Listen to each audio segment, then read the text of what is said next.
Hello and welcome back. Lesson 9-এ আমরা web, academic world, social media এবং code এই সব জায়গা থেকে তথ্য এক্সট্রাক্ট করতে শিখেছি। তুমি এখন তথ্যের একজন শিকারী। কিন্তু এখন সবচেয়ে গুরুত্বপূর্ণ প্রশ্ন, তোমার শিকার করা তথ্য কি আসল? এটা কি বিশ্বাসযোগ্য? আজকের লেসনে আমরা ইনফরমেশন ভেরিফিকেশনের প্রথম এবং সবচেয়ে ফান্ডামেন্টাল স্কিলটি শিখব, আর সেটা হলো প্রাইমারি এবং সেকেন্ডারি সোর্সের মধ্যে পার্থক্য করতে পারা। চলো শুরু করা যাক। ব্যাপারটাকে একটা ক্রাইম সিন ইনভেস্টিগেশনের মতো করে ভাবো। প্রাইমারি সোর্স হলো সেই সাক্ষী যে নিজের চোখে ঘটনাটা ঘটতে দেখেছে। এটা হলো অরিজিনাল ডেটা, আনটাচড এবং আনইন্টারপ্রেটেড। এটা হলো র ম্যাটেরিয়াল।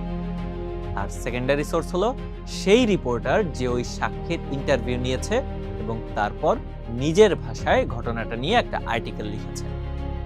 এটা হলো অরিজিনাল ডেটার অ্যানালাইসিস, ইন্টারপ্রিটেশন বা সামারি। অনলাইনের জগতে প্রাইমারি সোর্স হতে পারে একটা সায়েন্টিফিক জার্নালে পাবলিশ হওয়া অরিজিনাল রিসার্চ পেপার, সরকারি ওয়েবসাইটে প্রকাশ করা অফিসিয়াল বাজেট রিপোর্ট বা গ্যাজেট, কোনো কোম্পানির সিইওর দেওয়া প্রেস কনফারেন্সের লাইভ ভিডিও ইত্যাদি। একটা সার্ভে থেকে পাওয়া র ডেটা স্প্রেডশিট এগুলো। আর সেকেন্ডারি সোর্স হলো ওই রিসার্চ পেপারটি নিয়ে লেখা একটা নিউজ, বাজেট রিপোর্ট বিশ্লেষণ করে তৈরি করা একটা ব্লগ পোস্ট, সিইওর প্রেস কনফারেন্স নিয়ে লেখা একটা অপিনিয়ন আর্টিকেল, সার্ভের ডেটা ব্যবহার করে বানানো একটা ইনফোগ্রাফিক। ধরো তুমি চাল ডালের একজন মার্কেট অ্যানালিস্ট। তুমি জানতে চাও ঢাকায় অনলাইন গ্রোসারি শপিং এর প্রবণতা কেমন।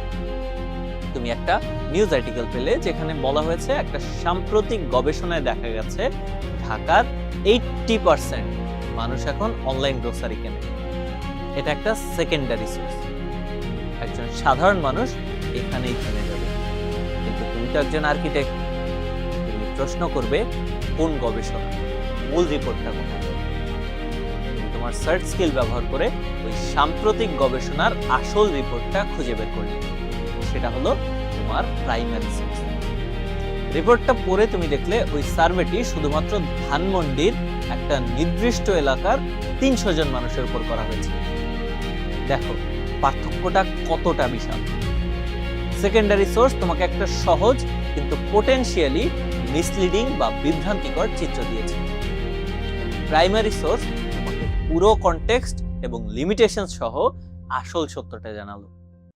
তাহলে আজকের মূল শিক্ষা হলো, সেকেন্ডারি সোর্স একটা ওভারভিউ পাওয়ার জন্য বা কোনো বিষয় সম্পর্কে দ্রুত জানার জন্য ভালো, কিন্তু যখন তুমি কোনো ক্রিটিক্যাল বিজনেস ডিসিশন নেবে, কোনো রিপোর্ট তৈরি করবে বা কোনো কিছুর সত্যতা যাচাই করবে, তখন তোমাকে অবশ্যই প্রাইমারি সোর্স পর্যন্ত যেতে হবে। একজন আর্কিটেক্ট শুধু বিল্ডিং এর বাইরের ডিজাইন দেখে না, সে বিল্ডিং এর ব্লুপ্রিন্ট দেখতে চায়। তোমার কাজও ঠিক তাই। শুধু সোর্স চিনতে পারাই যথেষ্ট নয়, আমাদের জানতে হবে কিভাবে সেই সোর্সের তথ্য যাচাই করতে হয়। পরবর্তী ভিডিওতে আমরা ফ্যাক্ট চেকিং এর কিছু পাওয়ারফুল মেথডোলজি শিখব। তোমার সাথে পরবর্তী ভিডিওতে দেখা হচ্ছে।